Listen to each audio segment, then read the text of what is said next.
Baik, salam hormat, salam berjumpa kembali dengan saya, Pak Cina. Dalam sesi video kali ini, saya akan membalas beberapa komentar-komentar dari sahabat-sahabat Nusantara dorang, di mana ada beberapa komentar yang menganggap sesuatu hal di dunia ini tidak mungkin dan tidak mungkin dan tidak mungkin.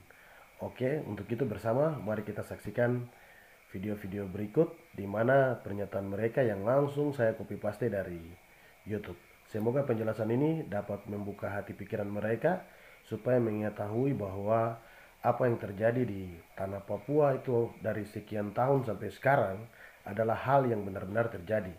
Dan kebenaran itu tak mungkin diputar balik. Oke, hormat. Mari kita saksikan.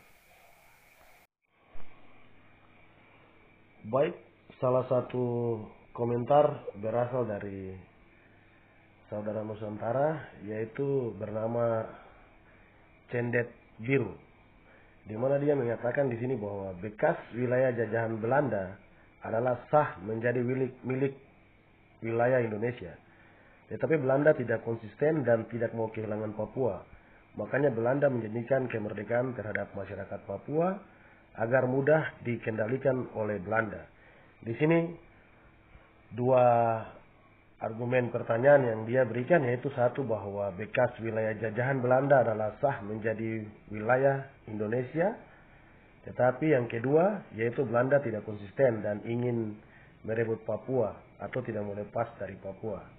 Oke, baik, saya langsung tanggapi saja ya saudara Cendet Biru, bahwa jika Anda menyatakan bahwa bekas wilayah jajahan Belanda adalah sah menjadi milik wilayah Indonesia, berarti kita berpikir secara logika saja. Berarti ini kita sebut masih tetap orang Papua menganggap bahwa sama saja. Kolonial satu pergi, kolonial yang lain datang, yaitu Indonesia. Jika Anda pakai kata-kata ini ya, bekas wilayah jajahan Belanda adalah sah menjadi wilayah Indonesia. Berarti di sini Anda berargumen bahwa bangsa Indonesia atau pemerintah Indonesia adalah tetap juga kolonial karena satu pergi dan satu menghalalkan bahwa itu wilayah dia. Anda tahu siapa yang suruh bagi Papua menjadi dua bagian? Ada wilayah timur dan wilayah barat. Kenapa mesti demikian? Padahal sebelumnya itu tidak seperti itu. Dan kami, masyarakat Papua adalah keturunan daripada Melanesia Pasifik. Dan kami lebih dominan dekat dengan saudara-saudara kami di wilayah Pasifik sana. Kami segambar, serupa. Dan memang Tuhan Allah telah memberikan tempat tanah ini kepada kami, bangsa Papua. Jadi jika Anda katakan begini berarti seolah-olah bahwa hidup kami, hidup bangsa Papua ini diatur oleh setiap negara kolonial. Maka di sini Anda tegaskan lewat Anda punya argumen bahwa bekas wilayah jajahan Belanda adalah sah menjadi wilayah Indonesia. Siapa yang mengangkat mereka jadi hakim atas kami bangsa Papua? Siapa yang mengangkat Belanda? Siapa yang mengangkat Amerika? Siapa yang mengangkat Indonesia? Anda harus banyak berpikir kalau bicara atau komen. Karena buat kami sebagai masyarakat Papua juga tersinggung. Karena kata-kata Anda nih mengundang bagaimana seolah-olah bahwa hidup kami ini diatur oleh kalian bangsa-bangsa yang dari satu kolonial ke kolonial yang lain. Saya kasih tahu baik, baca, cermati sejarah supaya bisa bicara. Yang kedua, tetapi Belanda tidak konsisten dan tidak mau kehilangan Papua. Makanya Belanda menjadikan kemerdekaan terhadap masyarakat Papua agar mudah dikendalikan. Anda tahu, pertanyaan Anda yang kedua atau lontaran Anda ini, bagi kami masyarakat Papua, ketika Belanda ada di sini, mereka bukan menjajah kami. Mereka mendidik lewat apa? Lewat agama, lewat pendidikan. Sehingga kami tahu budaya dan perkembangan bangsa Papua di tanahnya tuh dihargai oleh bangsa-bangsa lain dan dikenal. Supaya Anda tahu bahwa ketika Belanda ada di negeri ini, mereka tidak menjajah orang Papua. Mereka memberikan makan, minum, susu, madu, roti untuk kami orang-orang tua. Dan ini pertanyaan yang Anda keluarkan nih, dari dua pertanyaan ini kalau menurut saya tidak terlalu ini. Karena argumennya nih sederhana saja. Satu, yang pertama di atas yang paling lucu sekali. Bekas wilayah jajahan Belanda adalah sah menjadi wilayah Indonesia. Berarti dengan sendiri Anda mencap bahwa kolonial Belanda pergi dan kolonial Indonesia masuk. Mungkin seperti itu. Oke, baik. Kita lanjut ke pertanyaan kedua atau yang berikut lagi, yaitu dari ada satu komentator lagi dari Nusantara. Nanti kita lihat di video berikut ini. Hormat dari saya, Pak Cena.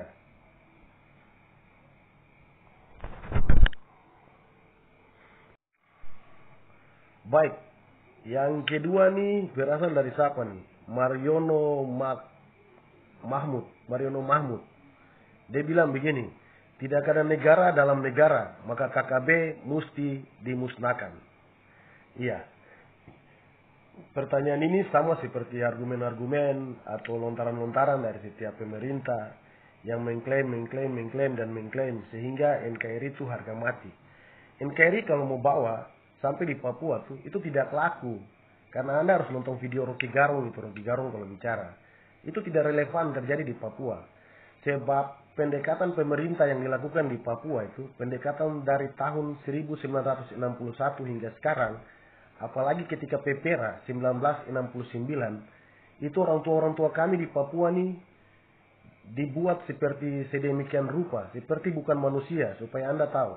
Makanya kalau pernyataan Anda untuk menulis di sini bahwa tidak ada negara dalam negara itu sangat lucu menurut saya. Karena Anda lihat saja, Amerika negara yang besar itu di dalamnya ada negara-negara bagian.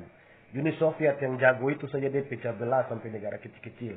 Jadi tidak mungkin setiap bangsa yang tertindas itu pasti Tuhan akan buka jalan. Kau tahu ini orang bicara kebenaran, orang bukan bicara main-main. Jadi untuk Anda ketahui, baik seharusnya Anda berdoa saja untuk kami bangsa Papua supaya lebih maju. Jangan Anda di sana keluar-keluar baru rakus, tapi lihatlah kami orang Papua. Biarlah kami menentukan nasib kami sendiri supaya kami juga sejajar dengan bangsa-bangsa lain. Jadi lucu sekali kalau kata-kata ini tetap masih dipakai, tidak ada negara dalam negara. Lucu sekali ini, aduh. Kenapa saudara tidak baca sejarah baik, belajar supaya bisa tahu. Papua ini selalu pendekatan militeristik. Kalau saya cerita ulang lagi sangat sedih sekali. Karena pelaku-pelaku sejarah adalah orang tua kami. Dan mereka sampai sekarang mati dan cerita itu terpendam dalam setiap orang Papua punya hati. Oke, baik. Mungkin itu saja. Saya tidak terlalu buka-buka lagi. Yang berikut lagi. Ada yang tulis begini. Ini siapa nih? Baretada Gomez kah? Siapa nih? Orang apa nih? Afrika ke orang mana nih? Dia bilang begini. Kau hanya bisa bangun negara Papua dalam mimpi saja, Pace. Di sini saya bukan bangun negara, saudara. Di sini saya bukan bicara menyangkut ini. Saya bicara ini menyangkut hak kami sebagai bangsa Papua, orang Papua yang telah dirampas terutama oleh presiden pertama yaitu Insinyur Soekarno yang telah berteriak untuk bubarkan negara boneka atau negara apa buatan Belanda itu. Ya, supaya Anda tahu bahwa kami telah memproklamirkan kemerdekaan kami. Embrio itu lahir 1 Desember 1961. Namun lewat Tri Komando Rakyat, Presiden Soekarno mengutus semua tentara pasukan untuk datang mengkabiri hak kami sebagai orang asli Papua, sebagai bangsa Papua yang harusnya menjadi nation. Supaya Anda tahu. Jadi Anda bicara kata mimpi ini seolah-olah macam tidak ada Tuhan yang membela kebenaran. Anda kan orang pasti beragama. Jadi Anda harus tahu bahwa tidak ada di kolong bumi ini yang tidak benar dan yang salah tuh akan dibenarkan. Untuk itu Anda harus paham dan perjuangan Papua ke depan kita sama-sama berdoa dan kita akan lihat maunya seperti apa. Anda lihat itu berita-berita dunia internasional sudah mulai mengkritik soal bagaimana kebijakan-kebijakan militeristik yang dibawa ke Papua oleh pemerintah Indonesia. Nanti kita lihat berikut lagi. Kalau memang PBB masuk di tanah Papua berarti ya dan amin. Dan peristiwa yang Anda bilang hanya dalam bangun mimpi ini akan terwujud dan Anda akan isap jempol gigi jari. Oke, salam hormat dari saya, Pak Cena. Nanti saya akan balas lagi komentar-komentar yang lain. Hormat. Salam Papua damai.